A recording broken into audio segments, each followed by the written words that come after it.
Sorry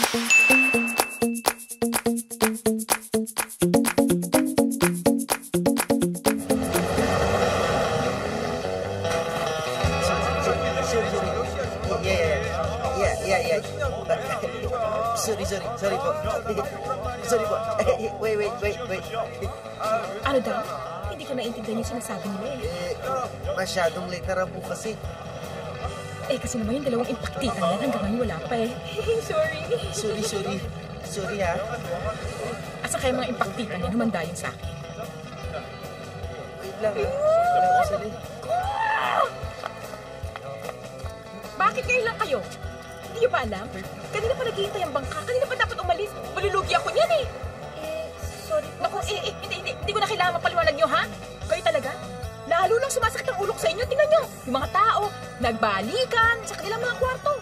Tapos, isa-isa ko silang susunduin. Di ba? Ha? Check!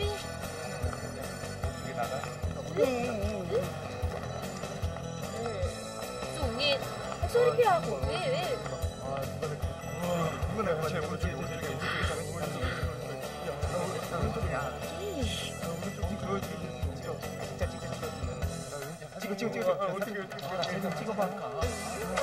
Ano bang sinasabi ng mga yan?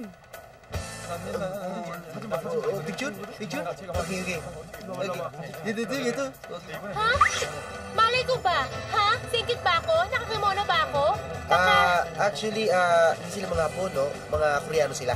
Wala akong pakialam kung mga Koreano sila, ang babastos nila. Hindi. Ang sinasabi nila, ang gaganda rin ninyo. Lalong-lalo ka na. What? Mare. Okay. Ako nga pala si Nato. Hi. China. Ikaw naman si? Keno. Hi.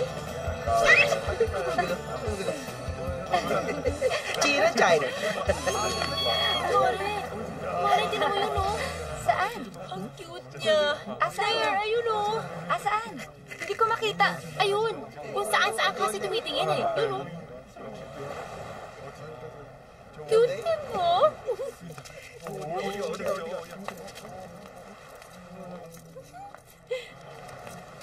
Ayun, no? Siya ba? Kilala mo yung cute? Siya yung kinukwento ko sa'yo, napakailamero.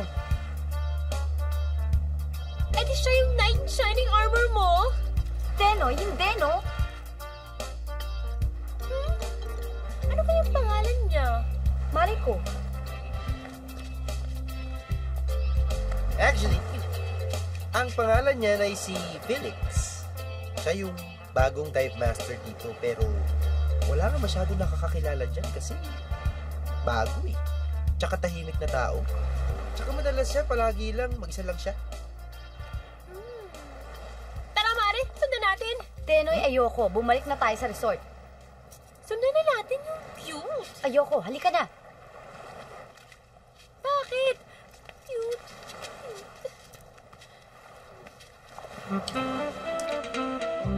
Sino to? Guess who, pare? Don? What's up, pare?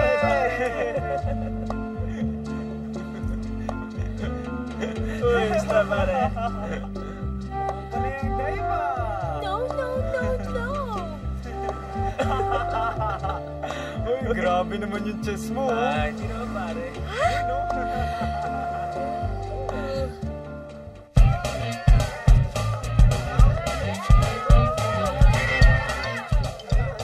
Hindi ako pwede magkamali. Mag-jowa silang dalawa ni Don. Sino? Yung Felix at si Don? Parang imposible.